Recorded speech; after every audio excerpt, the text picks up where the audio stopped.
Hi Bachapari, very warm welcome to this channel and I am your English educator Shipra Mishra और आपका स्वागत करती हूँ इस बैच में जिसका नाम है यशस्वी बैच। ठान लिया है हमने आपको इस बार बोर्ड्स 2024 में एकदम फोड़ के आने का। एकदम ठीक है, अभी पूरा 100 on 100 आपको दिलाकर ही मानेंगे। और इसीलिए इस बैच के अंदर इंग्लिश में आप मेरे साथ पूरा सिलेबस भी कंप्लीट करने वाले हैं and at the same time हम लोग प्रैक्टिस क्लासेस भी लगाने वाले हैं जहां पर हम क्वेश्चन आंसर्स डिस्कस कर रहे होंगे या एमसीक्यूज कर रहे होंगे ताकि आप चैप्टर को और डेप्थ में समझ सको। आज जिससे हम इसे शुरू कर रहे हैं, आज मेरी पहली क्लास होने वाली है यशस्वी बैच में। तो जो भी बच्चे इस क्लास को देख रहे हैं आपका कुछ नहीं छूटा है। आप इस पॉइंट से अगर मुझे ज्वाइन कर रहे हैं तो आपका पूरा सिलेबस मैं यहीं पे कंप्लीट कराने वाली हूँ और आप मेरे साथ अपना इंग्लिश यहाँ पर कंप्लीट करने वाले हैं रेगुलरली। ठीक है, तो दो चीजें मैंने इसलिए बोली है क्योंकि एक एक्शन मेरा है और एक आपका है। मेरा एक्शन ये है कि मैं रेगुलरली आकर आपको यहाँ पर आपके वन शॉट्स के थ्रू कवर कराऊंगी और दूसरा एक्शन आपका ये है कि आप रेगुलरली आकर वन शॉट से रिवीजन करेंगे या पढ़ना है। अभी पहली बार पढ़ रहे हैं तो पहली बार पढ़ेंगे। ठीक है, आज इसी क्लास के अंदर पूरा चैप्टर हो जाएगा कंप्लीट। मेरी प्लेलिस्ट भी आपको यहाँ पर मिल जाएगी, तो वहां पे आपको सारे लेक्चर्स मिल जाएंगे एक एक करके। बट आपका एक बहुत ही जरूरी, बहुत ही महत्वपूर्ण काम जो अभी आपको करना है वो ये है कि फटाफट से चैनल को आपको सब्सक्राइब कर देना है ताकि एक भी वीडियो आपकी जो है वो मिस ना हो और आपको इधर उधर कहीं जाना ना पड़े और आप यहीं से अपने पीसी, एमबी और ई को आराम से एस कर सको। एनीवे तो आज हम एक नए चैप्टर से शुरुआत करने वाले हैं, पहले चैप्टर से शुरुआत करने वाले हैं और हमारा पहला चैप्टर है द लास्ट लेसन। मतलब आयरनी ने अपना गला घोट लिया है।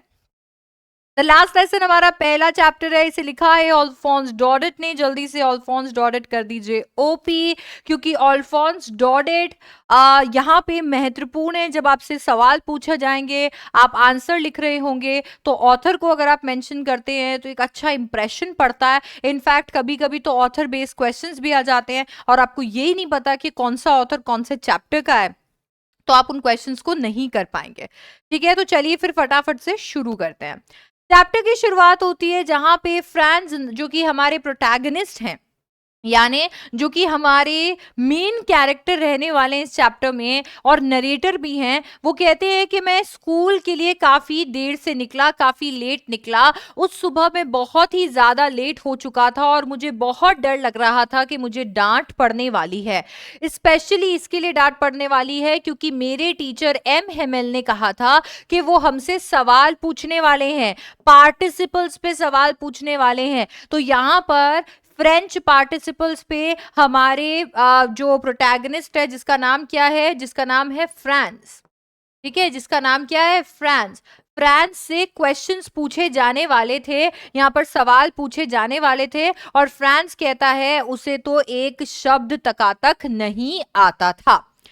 इसके बाद में उसने बोला कि 1 मिनट के लिए तो मुझे ये लगा कि क्यों ना यहाँ से भाग जाऊं और पूरा दिन बाहर ही गुजारूं। अरे दिन बाहर क्यों ना गुजारता, वो इतना बढ़िया दिन था, इतना वार्म, इतना ब्राइट, चिड़िया इतना चीची चीची कर रही थी। ठीक है, एकदम पेड़ों पर बैठी हुई थी, एकदम बढ़िया घने पेड़, खूब बढ़िया घना जंगल, वहां पर चिड़िया चीची कर रही थी। देखने को मिल रहा था कि यहाँ पर बैक ऑफ द सॉमिल, सॉमिल क्या होती है, एक ऐसी फैक्ट्री होती है जहां पर वुड कटिंग होती है। तो वुड कटिंग फैक्ट्री के पीछे खुले मैदान के अंदर प्रशियन सोल्जर्स जो है वो एक दो यानी ड्रिलिंग कर रहे थे। तो हमने देखा कि किस तरीके से यहाँ पर सब कुछ था। अब देखो यार, इनके पास एंटरटेनमेंट के लिए मोबाइल फोन्स नहीं हुआ करते थे, सोशल मीडिया नहीं हुआ करते थे, तो ये बहुत ही ज्यादा खुश हो जाते थे अगर इन्हें कोई भी एक्टिविटी कहीं पर होती हुई दिखती थी, उसी को देखकर ये एंटरटेन हो जाते थे। तो फ्रांस जो है, फ्रांस भी यहाँ पर इतना खुश इसलिए था क्योंकि आज मौसम भी बहुत सुहाना था और प्रशियन सोल्जर्स भी यहाँ पर ड्रिल कर रहे थे। मैम, यहाँ पर जब हम इस चैप्टर को शुरू कर रहे हैं तो एक छोटे बच्चे की बात हो रही है जो कि स्कूल जाने के लिए लेट है और फिर आप हमें सोल्जर के बारे में बात कर रहे हो। ये माजरा क्या है? माजरा ये है कि पूरा जो चैप्टर है ये फ्रैंको प्रशियन वॉर के टाइमलाइन पे स्थित है। फ्रैंको प्रशियन वॉर में प्रशिया जो है वो जीत जाता है फ्रांस पे, और इसीलिए वो अपने पावर्स को थोपता है, अपने पावर्स को थोपता है। नेचुरली अब कोई कंट्री हार गई है तो उनको जीतने वाली कंट्री की बातें सुननी पड़ेगी, इसी वजह से फ्रांस जो है वो सुनता है प्रशिया की। तो क्योंकि फ्रांस हार चुका है और प्रशिया जीत चुका है उस वॉर में, इस वजह से प्रशियन सोल्जर्स फ्रांस कंट्री में, जिलों में, इतने जो छोटे छोटे डिस्ट्रिक्ट्स हैं, जो स्टेट्स हैं, उन जगह पे जा रहे हैं, जाकर ड्रिल करते हैं, अपनी एक्सरसाइज करते हैं, अपनी मार्चिंग करते हैं, लोगों को कॉन्स्टेंटली याद दिलाते हैं कि अब तुम हमारे अंडर हो, अब तुम्हारा देश हमारे अंडर है। तो इस स्थिति के अंदर ये पूरा का पूरा चैप्टर जो है वो बनाया गया है। इस वजह से आपको यहाँ पर प्रशियन सोल्जर्स एक दो करते हुए दिख रहे हैं। ओके, बोला कि ये सारी चीजें, हमारा छोटा बच्चा फ्रांस बोलता है कि ये सारी चीजें इतनी ज्यादा टेम्पटिंग यानी कि इतनी ज्यादा लुभावनी थी कि ऐसा लग रहा था कि पार्टिसिपल्स तो इनके सामने कुछ भी नहीं है, बट फिर भी मैं बिल्कुल भी नहीं पिघला और सख्ती के साथ में स्कूल की ओर चला गया। मैं स्कूल की तरफ भागा, मैं स्कूल की तरफ दौड़ा, और दौड़ते दौड़ते मैंने यहाँ पर सामने देखा टाउन हॉल। अब क्या होता है कि जो छोटे छोटे गांव होते हैं, जो छोटे टाउन होते हैं, वहां पर बीच के अंदर एक टाउन हॉल होता है जहां पर एक्चुअली सारे लोग इकट्ठे होते हैं। कोई भी माजरा होता है तो वहां बैठकर सब डिस्कशंस करते हैं। इनफैक्ट आप जैसे कोई मूवी में भी देखते होंगे, पुराने मूवीज में एक बरगद का पेड़ होता है, सारे बूढ़े बुजुर्ग वहां बैठकर बातचीत करते हैं। तो एग्जैक्टली ऐसा ही यहाँ पर हो रहा था। ये जो टाउन हॉल था, ये टाउन हॉल से वो गुजरा और उसने देखा कि टाउन हॉल के सामने तो बहुत ज्यादा भीड़ लगी हुई है। एक्चुअली ये जो टाउन हॉल है, इस टाउन हॉल पे एक बुलेटिन बोर्ड लगा हुआ था। बुलेटिन बोर्ड माने एक नोटिस बोर्ड लगा हुआ था जिस पर सारी की सारी खबरें आया करती थी, क्योंकि वो जमाने में मोबाइल फोन्स नहीं थे, चिट्ठियों का आना जाना भी इतना आसान नहीं था। इस वजह से एक बुलेटिन बोर्ड पे जो भी खबर मासेस को पहुंचानी होती थी, बहुत सारे लोगों तक पहुंचानी होती थी, वो इसी बुलेटिन बोर्ड पे या कह सकते हैं नोटिस बोर्ड पर चिपका दी जाती थी और सारे लोग आकर वहां पर पढ़ लिया करते थे। देखा कि वहां पे बुलेटिन बोर्ड के सामने बहुत ज्यादा भीड़ है, यानी कि कोई नई खबर आई होगी। अब यार ये जो बुलेटिन बोर्ड है, ये बुलेटिन बोर्ड पिछले 2 सालों से सारी की सारी बुरी खबरें छापे जा रहा है। सारी बैड न्यूज इस बुलेटिन बोर्ड से आती है। फ्रांस के हारने की बैड न्यूज यहाँ से आ रही है, ठीक है, कौन से जिलों में जाएगा, वहां पर क्या इम्पोज किया जाएगा, वहां पर काम करने वाले ऑफिसर्स को क्या क्या जो भी इंस्ट्रक्शंस देने होते हैं, ये सारी की सारी चीजें वहां से आ रही होती है। अब यार ये वैसे तो एक तरीके का माध्यम है कम्युनिकेशन का लोगों के साथ में, प्रशियन सोल्जर्स के साथ में जो वहां मौजूद है, बट बेचारे जो फ्रांस कंट्री के लोग हैं उनके लिए तो ये बैड न्यूज ही है ना, क्योंकि आप सोचो यहाँ पर प्रशियंस एक दूसरे के साथ कम्युनिकेट कर रहे हैं उन लोगों के खिलाफ और वो कुछ कह भी नहीं पा रहे। तो ये बैड न्यूज आती रहती थी और इसीलिए फ्रांस ने सोचा what can be the matter now, अरे यार अब क्या हो गया, अब कौन सी बुरी खबर आ गई। वो जितनी जल्दी भाग सकता था उतनी जल्दी भागा और भागकर उसे मिल गया एक ब्लैकस्मिथ। जैसे वो भाग रहा था तो भागते हुए ब्लैकस्मिथ यानी कि एक लोहार ने, जिसका नाम क्या था, जिसका नाम था वॉचा, तो उस ब्लैकस्मिथ, उस लोहार ने उसे रोकने की कोशिश की, उसे बोला, उसे पुकारा। ब्लैकस्मिथ वहां पर अपने अप्रेंटिस यानी कि अपने ट्रेनी के साथ में खड़ा था। वो ब्लैकस्मिथ बोलता है, don't go so fast bub, you will get to your school in plenty of time. अरे इतनी जल्दी मत भागो प्यारे बच्चे, तुम अपने स्कूल में सही समय पर पहुंच जाओगे। फ्रांस ने सोचा यार ये पगला गया है क्या, मतलब मैं अपने स्कूल में सही समय पे कैसे पहुंच जाऊंगा, मैं स्कूल के लिए लेट हो चुका हूं, मैं यहाँ पर भाग रहा हूं, मेरी सांस फूल रही है और ये मेरा मजाक बना रहा है। फ्रांस को ऐसा लग रहा था जैसे कि वो उसका मजाक बना रहे हैं, क्योंकि फ्रांस तो स्कूल के लिए बहुत ज्यादा लेट हो गए थे। बट कोई बात नहीं, वो अभी वहां पर रुके नहीं, वो एम हेमेल के लिटिल गार्डन यानी कि उसके टीचर के लिटिल गार्डन यानी के स्कूल, ठीक है, कैसे जैसे सांस फुलाते हुए, सांस भूलते हुए पहुंच ही गए। अब इसके बाद में हमें देखने को मिलता है कि यूजुअली जब स्कूल की शुरुआत होती है तो बहुत ही ज्यादा भीड़ भड़क्का शोरगुल होता है। लोग आ रहे होते हैं, जा रहे होते हैं, बातें चल रही होती है, खेल कूद हो रहा होता है, टीचर्स एंटर कर रहे होते हैं, बच्चे अपनी सीटों पर बैठे होते हैं। तो बहुत ज्यादा भीड़ भड़क्का शोरगुल यूजुअली होता है। मतलब इतना शोरगुल होता है कि आपको बाहर एकदम गली के अंदर भी आवाज आएगी ओपनिंग और क्लोजिंग ऑफ डेस्क की। आपको आवाज आएगी कि किस तरीके से लोग अपनी अपनी डेस्क खोल रहे हैं, वापस बैठकर उसे बंद कर रहे हैं। आपको ये भी सुनाई देगा कि सारे लोग लेसन्स रिपीट कर रहे हैं। मतलब जब सुबह एकदम क्लास के बिगनिंग के अंदर रिवीजन होता था, तो रिवीजन में वो क्या करते थे, यूनिजन के अंदर पूरे लेसन जो है वो रिपीट किया करते थे, यानी एक साथ रिपीट किया करते थे लेसन। और लेसन को रिपीट करने का, रिवाइज करने का भी एक बहुत अच्छा तरीका था। अपनी उंगलियां जो है वो कान में इस तरीके से डाल लिया करते थे और फिर जोर जोर से लेसन को रिसाइट किया करते थे। अब इससे क्या होता है, इससे उनको लगता था जैसे वो बहुत अच्छा कॉन्सेंट्रेट कर पा रहे हैं। इनफैक्ट टीचर्स भी सब लोग को डांट रहे होते थे। जो लोग बात कर रहे होते थे उन्हें डांट पड़ रही होती थी, नहीं तो एकदम से स्केल को सीट पर मारा जाता था। अरे क्या भाई, ये मच्छी मार्केट है क्या, इतनी आवाज क्यों हो रही है? हाँ, तो इस तरीके से वहां पर ये सारी चीजें उस वक्त हो रही होती थी। बट अभी जब मैं ये देख रहा हूं तो सारी चीजें इतनी ज्यादा शांत है, इतनी ज्यादा स्टिल है।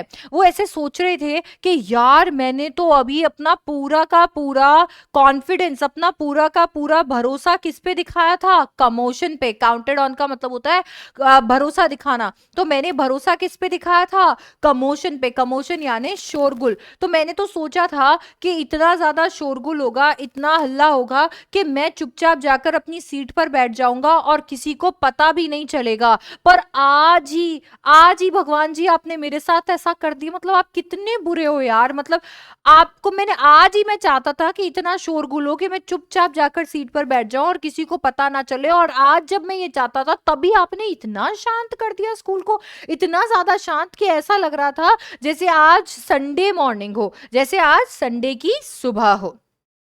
अब इतने में उन्होंने देखा, अपने विंडो से उन्हें देखने को मिलता है कि उनके जो क्लासमेट्स हैं वो ऑलरेडी अपनी अपनी सीटों पर बैठ चुके हैं। अब यार इस दुनिया के अंदर सबसे बड़ा दुख तो यह है पनिशमेंट अकेले लेने का। मतलब अगर आपके साथ में बाकी सारे लोग भी पनिश हो रहे हैं तो कोई टेंशन नहीं है, पर अगर आप अकेले पनिश हो रहे हो तो अंदर से बड़ा दुख होता है यार कि ओहो ये मेरे साथ ही क्यों हो रहा है ना। तो ऐसा हो रहा था। तो उन्होंने देखा अपने क्लासमेट्स को, क्लासमेट्स ऑलरेडी अपनी अपनी जगह बैठे हुए थे। उन्होंने देखा कि एमएमएल क्या कर रहे थे। एमएमएल एकदम ऐसे आगे पीछे इस तरीके से चक्कर लगा रहे थे, और चक्कर लगाते वक्त उनके हाथ में उनका बड़ा सा आयरन रूलर था। ठीक है, तो अभी वो इस तरीके से यूं चक्कर लगा रहे थे, है ना। अब जब वो ऐसे चक्कर लगा रहे थे तो बेचारा फ्रांस तो देखकर ही डर गया, बोला आज इनके हाथ में स्केल भी है, आज मेरी भयंकर पिटाई जो है वो होने वाली है। अब इसके बाद में उसको बेचारे को सबके सामने दरवाजा खोल के अंदर एंटर करना है। उसके ऊपर से एमएमएल इस तरीके से चक्कर लगा रहे हैं, तो आज पिटाई भी सबके सामने खानी है। बेचारे को इतना शर्म आ रहा था, इतना ज्यादा वो डर गया था, इतना शर्मा गया था और इतना ज्यादा वो डर गया था कि पता नहीं अब क्या होगा। पर कुछ हुआ ही नहीं। But nothing happened. कुछ नहीं हुआ। एमएमएल ने उसे देखा और बड़े प्यार और दया पूर्वक कहा, go to your place quickly little friends, we were beginning without you. अरे जाओ अपनी सीट पर जाकर बैठो प्यारे फ्रेंड्स, हम तो तुम्हारे बिना ही शुरू करने वाले थे। अब सोचो यार, यहाँ पर फ्रांस जिसको इतना ज्यादा डर लग रहा था, एम हेमिल से इतना ज्यादा डर लग रहा था ये सोच के कि आखिर तो आज क्या होने वाला है और उसकी तो आज खैर ही नहीं है, वो फ्रांस जो है उसको अगर ये कह दिया जाए कि प्यारे फ्रांस हम तो तुम्हारे बिना ही शुरू कर रहे थे, जाओ अपने जाकर सीट पर बैठो, तो उसको तो एकदम से दिल का एकदम दौरा ही आ जाएगा कि आखिरकार हो क्या गया है भाई, ये मेरे से इतने प्यार से क्यों बात कर रही है, इस तरीके से क्यों मुझसे बात कर रहे, प्यारा व्यारा, और एकदम डांट नहीं रहे, पीट नहीं रहे मुझे। तो फ्रांस भी ऐसे ही शॉक हो गया था। आगे देखते हैं फिर क्या हुआ, क्या बोला फ्रांस ने। लेट्स सी कैसे रिएक्ट किया।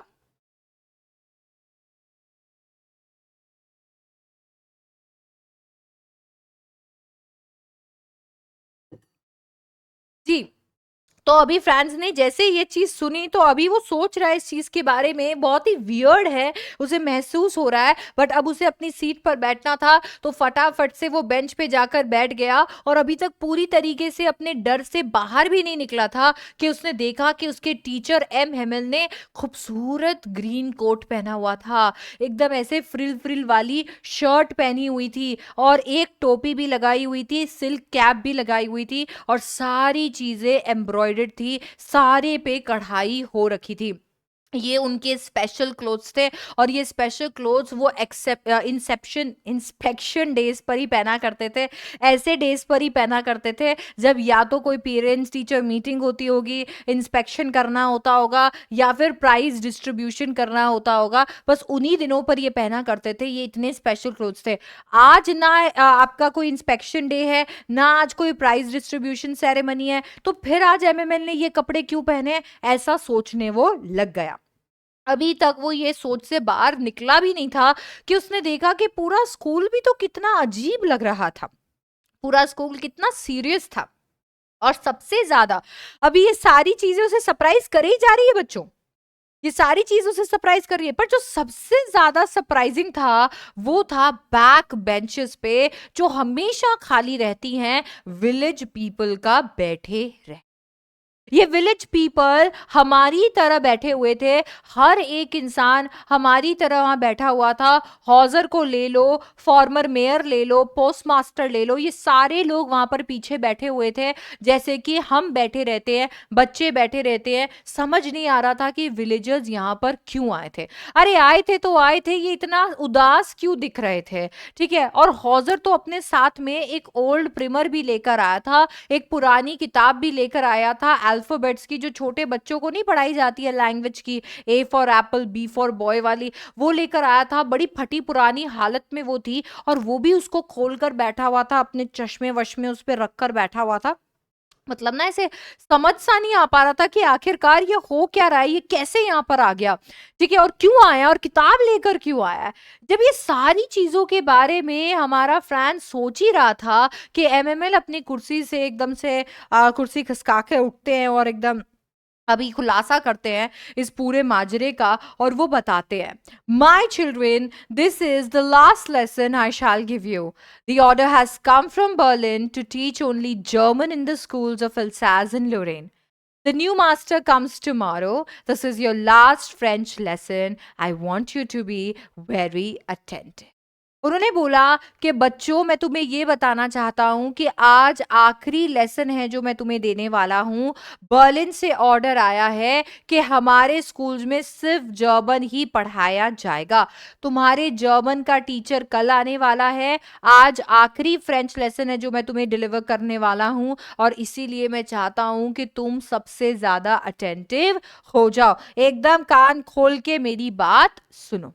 अब जैसे ही यहाँ पर फ्रांस ने ये बात सुनी कि आज उसका आखिरी लेसन है और इसके बाद में तो वो फ्रेंच कभी नहीं पढ़ने वाला है, कल से उसे जर्मन पढ़नी है, तो ये सारी की सारी बातें तो एकदम ऐसी थी जैसे कि बस एकदम थंडर क्लैप हो चुकी थी कि हे माँ माता जी, ये कैसे हो गया। हाँ, अभी तक तो मैंने पूरी तरीके से फ्रेंच बोलना नहीं सीखा था, अभी तक मैं पूरी तरीके से फ्रेंच लिखना नहीं जानता था। कितने बुरे लोग हैं ये, उन्होंने ये डाला था वहां पर बुलेटिन बोर्ड पे, ऐसा कैसे हो सकता है। मैं फ्रेंच सीखना कैसे छोड़ सकता हूँ, अभी से कैसे छोड़ सकता हूँ। उसे बहुत बुरा लग रहा था कि उसने क्यों नहीं फ्रेंच पढ़ा, क्यों उसने अपना टाइम वेस्ट किया बर्ड के एग्स को एकदम देखने के लिए, क्यों वो यहाँ पर सार यानी कि रिवर है, एक फ्रेंच रिवर है, तो बोला क्यों मैं रिवर के अंदर खेलने चला जाता था, क्यों मैंने मेरी किताबों को एक न्यूसेंस की तरह ट्रीट किया, एक बोझ की तरह ट्रीट किया। मतलब क्यों मैं उनको ऐसे ट्रीट करता था जैसे कि ओहो इनको तो फेंको यहाँ पर, बिल्कुल मेरे किसी काम की नहीं है, मेरे को पढ़ना ही नहीं है। हाँ, मुझे मेरी ग्रामर, मेरी हिस्ट्री ऑफ सेंट्स, ये सारी की सारी किताबें ओल्ड फ्रेंड की तरह लग रही थी। ऐसा लग रहा था जैसे कि एक पुराना जिगरी दोस्त है जिसे मैं बिल्कुल जाने नहीं देना चाहता, पर अब ये मेरे से दूर जा रहा है। ऐसा लग रहा था जैसे मैं इनको छोड़ना नहीं चाहता हूं पर ये किताबें मुझे छोड़ रही हैं। एमएमएल के बारे में भी उन्हें ऐसा ही फील हो रहा था। ऐसा नहीं कि सिर्फ किताबों को देखकर वो इतने ज़्यादा बुरा फील कर रहे थे, उन्हें एमएमएल के लिए भी ऐसा लग रहा था। मतलब सिर्फ ये सोचने तक से भी कि कल से एमएमएल नहीं दिखेंगे, कि कल से एमएमएल यहाँ पर नहीं होंगे, वो एकदम से उनको मिस करने लग गया। वो ये चीज़ भूल गया कि एमएमएल किस तरीके से स्केल से उन्हें पीटा करते थे, एमएमएल कितने ज़्यादा एरोगेंट थे, कितने शॉर्ट टेम्पर्ड थे। इनफैक्ट उन्हें तो एमएमएल पे दया आने लगी। वो तो ये कहने लगे कि एमएमएल कितने बेचारे हैं। ये लास्ट लेसन के ऑनर में ही उन्होंने आज अच्छे कपड़े पहने हैं, और इसीलिए शायद पीछे बैक बेंचेस पे हमारे विलेज एल्डर्स आए हुए हैं। क्यों आए हुए हैं विलेज एल्डर्स? 3 रीजन है। पहला रीजन है कि वो भी सॉरी थे, रिग्रेट कर रहे थे, पछतावा था उनके मन में कि वो स्कूल क्यों नहीं गए। दूसरा रीजन है कि वो थैंक यू बोलना चाहते थे एमएमएल को उनकी फेथफुल सर्विसेज के लिए। और तीसरा रीजन है कि वो अभी अपने कंट्री के लिए रिस्पेक्ट शो करना चाहते थे। जी हाँ, उस कंट्री के लिए रिस्पेक्ट शो करना चाहते थे जो कंट्री अब उनकी नहीं रही थी। तो एमएमएल के 40 सालों की सर्विस के लिए उन्हें थैंक यू बोलने, अपना पछतावा एक्सप्रेस करने और साथ ही साथ रिस्पेक्ट पे करने अपनी कंट्री को वो लोग यहाँ पे आए थे। अब ये सारी चीजों के बारे में जब फ्रांस सोच रहा था तो इतने में उसका नाम पुकारा गया। अब उसकी बारी थी रिसाइट करने की। वो सोच रहा था कि हे भगवान, मैं आपको क्या नहीं दे देता, हे भगवान मैं आज क्या नहीं कर देता एकदम फर्राटे से लेसन्स को रिसाइट करने के लिए, एकदम ऐसे लेसन्स को रिसाइट करने के लिए, हाँ बिना किसी गलती के। मतलब एमएमएल को जाते जाते एक तोहफा दे देने के लिए कि एमएमएल आप चिंता मत करो, मैं पढ़ूंगा आगे और सीखूंगा, पर मैंने अभी भी बहुत कुछ सीखा, मैं क्या नहीं कर देता ये करने के लिए, पर मैं तो पढ़ के ही नहीं आया, मुझे तो पता ही नहीं था ना कि आज ये सब होने वाला है। ऐसा ही होता है बच्चों, जब हम चीजें कल पे टालते हैं ना, जब हम चीजों को कल पे टालते हैं और फिर उसके बाद में हमारे लिए कल एक नया सरप्राइज लेकर आता है, तो हम भी यही सोचते हैं हमें तो पता ही नहीं था ना, हमें क्या पता था आज इस पर्सन का आखिरी दिन है, हमें क्या पता था कि आज ये होने वाला है, आज एक सरप्राइज टेस्ट है या कुछ भी। अरे तुम्हें नहीं पता है कि कल क्या होगा, तो तुम कल पे चीजें कैसे टाल सकते हो? ये पढ़ाई को कल पे टाल के बार बार कल पे टाल के देखो आज वो कल उसे कहाँ ले आया। अब कभी नहीं मिलेगा फ्रांस एमएमएल से, और एमएमएल को कभी नहीं पता चलेगा फ्रांस के अंदर क्या चल रहा है। वो कभी नहीं समझ पाएंगे कि फ्रांस एक्चुअली फ्रेंच को सीरियसली ले रहा है या नहीं, या उसके मन में क्या चल रहा है। ऐसा इसके लिए था क्योंकि वो नहीं पढ़ के आया था, और जैसे ही उससे पूछा गया वो अपने कुछ पहले शब्दों के अंदर ही फंबल कर गया, वो अटक गया, वो भूल गया, और अब उसमें इतनी भी हिम्मत नहीं थी कि वो अभी अपनी नजरें उठाकर एमएमएल से मिलाए। एमएमएल ने बोला कि ठीक है, अभी मैं तुम्हें डांटूंगा नहीं प्यारे फ्रेंड्स, क्योंकि तुम्हें खुद ही बहुत बुरा अभी लग रहा होगा। वो समझाने लग जाते हैं कि हम हर दिन कहते हैं बा I have plenty of time, I learn it tomorrow, अरे मेरे पास खूब टाइम है, कल पढ़ लूंगा। पर देखो ये कल हमें कहां पर लेकर आ गया है। अरे यही प्रॉब्लम है एल्सास के साथ में, हम लर्निंग को कल तक टालते रहते हैं। अब वो सारे लोग जो लोग जीत चुके हैं, वो प्रशियंस जो जीत चुके हैं, उन्हें हक मिल जाएगा हमें ये कहने का कि अपने आप को क्या फ्रेंचमैन कहते हो तुम, अरे क्या खाक फ्रेंचमैन हो तुम, ना तुम्हें बोलना आता है ना तुम्हें लिखना आता है। उन्हें हक मिल जाएगा ये कहने का, पर सिर्फ तुम्हारी गलती नहीं है फ्रेंड्स, ये गलती हम सबकी है। तुम्हारी, तुम तो बच्चे हो, तुम्हारी गलती तो तुम्हारा नेग्लिजेंस है, पर तुम्हारे पेरेंट्स और मैं, मेरी भी गलती है। इसके बाद में वो बताते हैं कि किस तरीके से पेरेंट्स जो हैं वो बिल्कुल भी बच्चों को पढ़ने लिखने देने के लिए एंशियस नहीं थे, किस तरीके से पेरेंट्स अपने बच्चों को पढ़ने लिखने नहीं देते हैं और फिर कुछ चंद रुपयों के लिए भेज देते हैं कि जाओ आराम से मिल्स में काम करो, फार्म्स में काम करो। ठीक है, तो किस तरीके से वो अपने बच्चों को भेज देते हैं काम करने के लिए ताकि थोड़ा घर में और पैसा आ जाए। अरे अभी यहाँ पर एमएमएल कह रहे हैं कि मेरी खुद की भी तो गलती है। अरे मैं कितनी बार तुम लोगों से अपने काम करा देता था, अरे जाओ जाकर मेरे गार्डन के अंदर पानी डाल दो, वो जितने भी प्लांट्स है उनमें पानी डाल दो। कितनी बार तो मेरे को अगर फिशिंग करने जाना होता था तो मैं तुम्हें छुट्टी दे दिया करता था कि ठीक है मुझे फिशिंग जाना है, आज स्कूल की छुट्टी है। तो बोला कि हाँ गलती हम सबकी है। और उसके बाद में एक के बाद एक एमएमएल फ्रेंच लैंग्वेज के बारे में बात करते गए।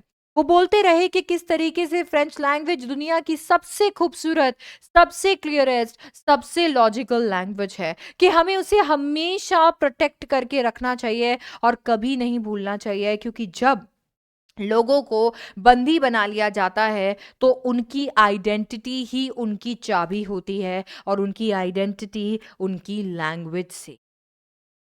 बच्चों यहाँ पे ये जो फ्रेंच को उन्होंने दुनिया की सबसे खूबसूरत लैंग्वेज कहा है, सबसे लॉजिकल, सबसे क्लियरेस्ट लैंग्वेज कहा है, ये कोई एक प्रूवन फैक्ट नहीं है। ये सिर्फ उनका प्यार है उनकी लैंग्वेज के लिए। मैं हिंदी बोलती हूँ, मेरे घर में मारवाड़ी बोली जाती है, आपको इंग्लिश पढ़ाती हूँ, 3 लैंग्वेजेस को मैं अच्छे से जानती हूँ और ये तीनों लैंग्वेजेस मेरे दिल के इतने करीब है कि जब मैं इनके बारे में बात करती हूँ तो मेरे लिए इनसे ज़्यादा खूबसूरत लैंग्वेजेस और नहीं है। सिमिलरली अगर आप मराठी बोलते हैं, भोजपुरी, आप जो भी भाषा बोलते हैं, चाहे आप उर्दू बोलते हैं या तमिल बोलते हैं, ये सारी भाषाएं आपके दिल के करीब है और आपके लिए दुनिया की सबसे खूबसूरत भाषा है, क्योंकि आप अपनी भाषा, अपनी आइडेंटिटी से प्यार करते हैं इसलिए। ये एम हेमेल का प्यार है अपनी भाषा के लिए। पर जो प्रशिया ने किया जर्मन को थोप के फ्रेंचमैन पे, वो प्यार नहीं है, उसे लिंग्विस्टिक शोविनिज्म कहते हैं। लिंग्विस्टिक शोविनिज्म का मतलब होता है लैंग्वेज को किसी पर थोप देना। जब आप अपनी लैंग्वेज को किसी पर थोप देते हो, उसको डोमिनेटिंग लैंग्वेज बना देते हो, ये सोच के कि दुनिया में सबसे पावरफुल लैंग्वेज तो यही है, तो वो प्यार नहीं, वो उसका डोमिनेंस बन जाता है। यहाँ पर डोमिनेट करने में और साथ ही साथ में प्यार करने में एक थिन लाइन डिफरेंस है। लव फॉर लैंग्वेज और लिंग्विस्टिक शोविनिज्म के बीच में थिन लाइन डिफरेंस है, और वही डिफरेंस के चैप्टर हमें समझाने की कोशिश कर रहा है। उसके बाद में एमएमएल ने ग्रामर खोला और ग्रामर पढ़ाया। अभी जब वो यहाँ पर ग्रामर पढ़ा रहे थे तो हमारा फ्रांस कह रहा है, मैं बता नहीं सकता कि मुझे कितने आसानी से सारी चीजें समझ आ रही थी। सब कुछ इतना आसान लग रहा था, इतना आसान लग रहा था कि शायद लगता है मुझे कि आज तक मैंने कभी इतने कंसंट्रेशन से पढ़ा ही नहीं था, या फिर शायद एमएमएल ने इतने कंसंट्रेशन, इतने पेशेंस के साथ पढ़ाया ही नहीं। अरे क्योंकि आज एमएमएल भी अपना 100% देना चाहते थे और फ्रांस भी ऐसा ही करना चाहता था, वो भी अपना 100% देना चाहता था और इसी वजह से उसे लेक्चर काफी अच्छे से समझ आ रहा था। अरे ऐसा ही तो होता है, एग्जाम से एक रात पहले जब भी आप ये सारे समरीज, वन शॉट सब कुछ देख रहे होते हो तो चैप्टर ऐसे क्लियर हो जाता है। और यही अगर आप एकदम स्टार्टिंग में जुलाई के अंदर देखते हो, यूट्यूब पे तो सब मौजूद है, जुलाई में उठाकर देखोगे तो यूल बी लाइक ना ना इट्स अ बोरिंग चैप्टर, करना ही नहीं है, नहीं समझ ही नहीं आ रहा है ना। तो अभी ऐसा लग रहा था जैसे कि पुअर मैन यानी कि हमारे एमएमएल जी जो है वो सब कुछ दे देना चाहते थे और एक बार में सारी की सारी नॉलेज हमारे दिमाग में घुसेड़ देना चाहते थे। ग्रामर के बाद में हमने राइटिंग में एक लेसन लगाया और उस दिन एमएमएल हमारे लिए नई किताबें भी लेकर आए थे।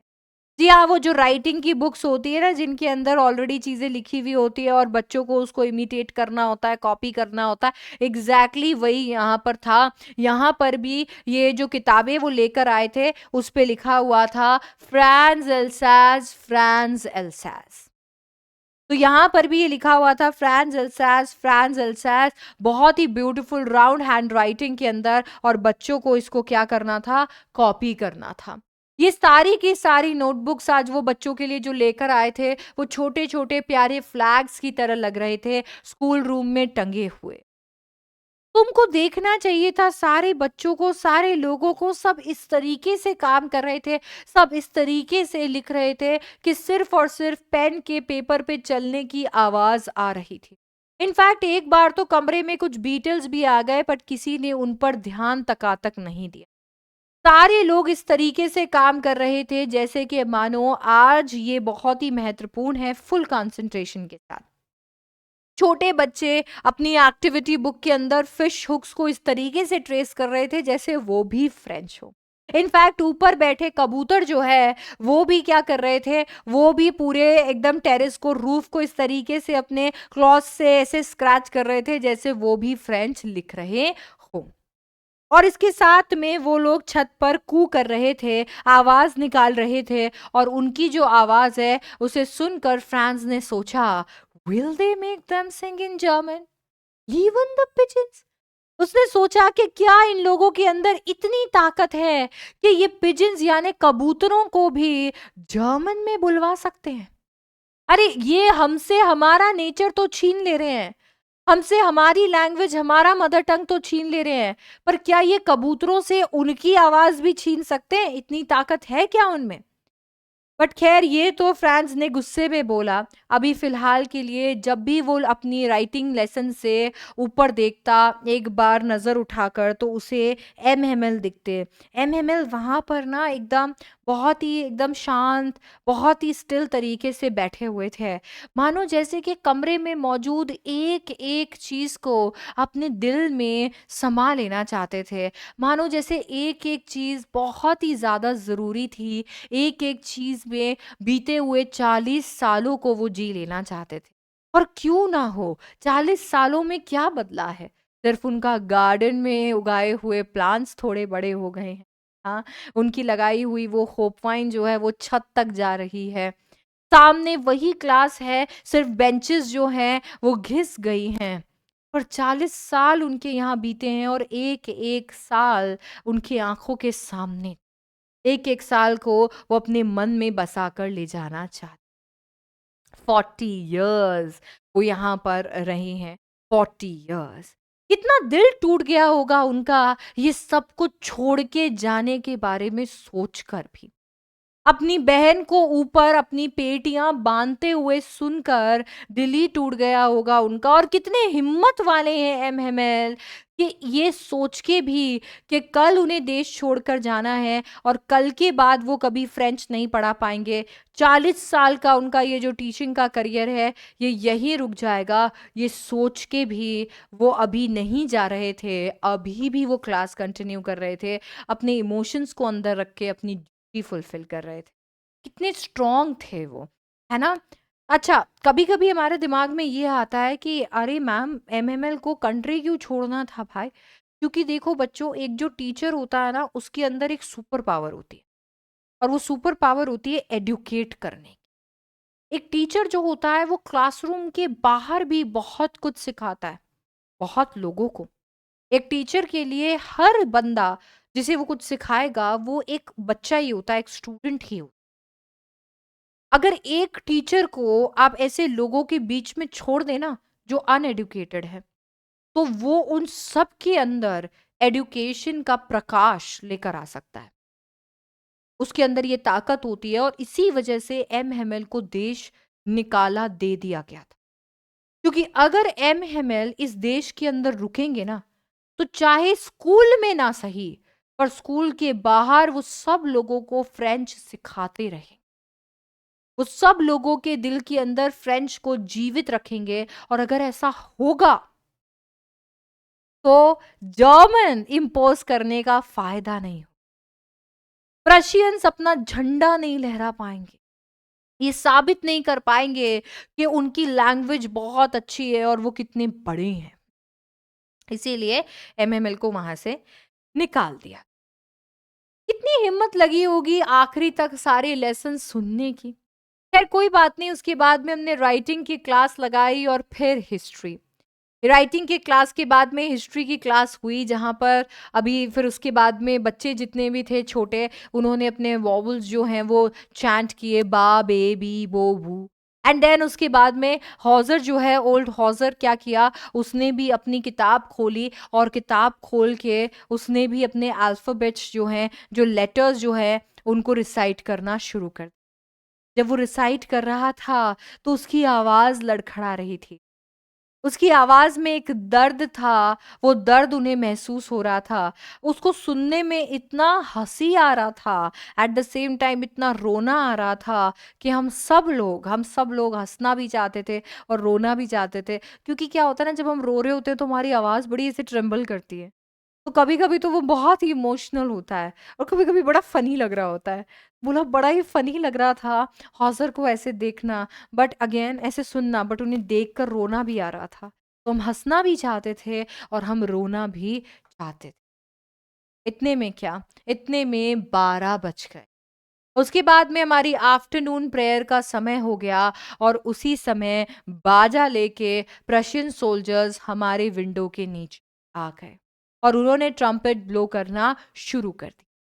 एमएमएल खड़े हो गए और मैंने उन्हें कभी भी इतने रिस्पेक्ट से आज से पहले नहीं। एमएमएल का मेरे नज़रों में कद जो है वो बड़ा हो चुका था। एमएमएल एकदम पेल खड़े थे उनकी चेयर पे और मैं उनके लिए मेरी जो रिस्पेक्ट है वो बहुत बढ़ गई थी। खड़े होकर उन्होंने बोला आई, आई।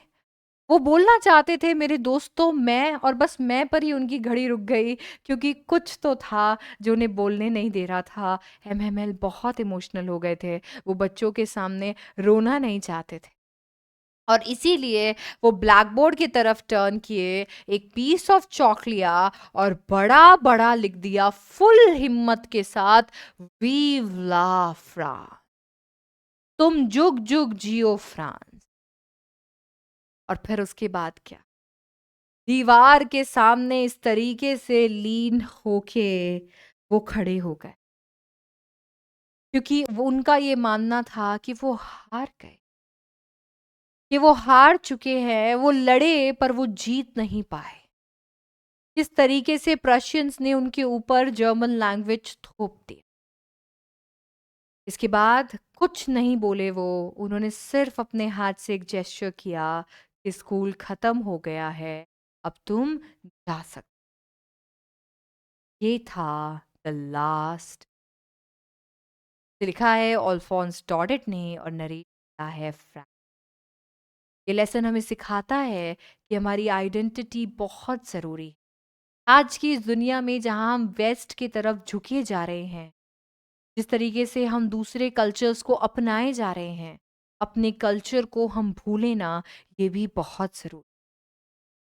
क्योंकि ये कल्चर, ये आइडेंटिटी एक कीमत पर आई है और वो कीमत न जाने कितने माँओं के बेटों ने चुकाई है, बेटियों ने। इसलिए हमें हमारी आइडेंटिटी हमेशा प्रिजर्व करके रख के साथ में ये लेसन हमें सिखाता है कि प्रोक्रास्टिनेट करने से कुछ नहीं होगा। कल करूँगा, कल करूँगा, कल करूँगा करने से का जो करना है, आज करना है, अभी करना है। क्योंकि कल का कोई भरोसा, टाइम वेस्ट नहीं करना है प्रोक्रास्टिनेट। चीज़ों को कल पे नहीं टालना है। और उसके साथ में ये लेसन आता है कि हमारी एक ह्यूमन टेंडेंसी होती है कि जब कोई चीज़ हमारे पास होती है तो हमें उसकी कदर नहीं होती।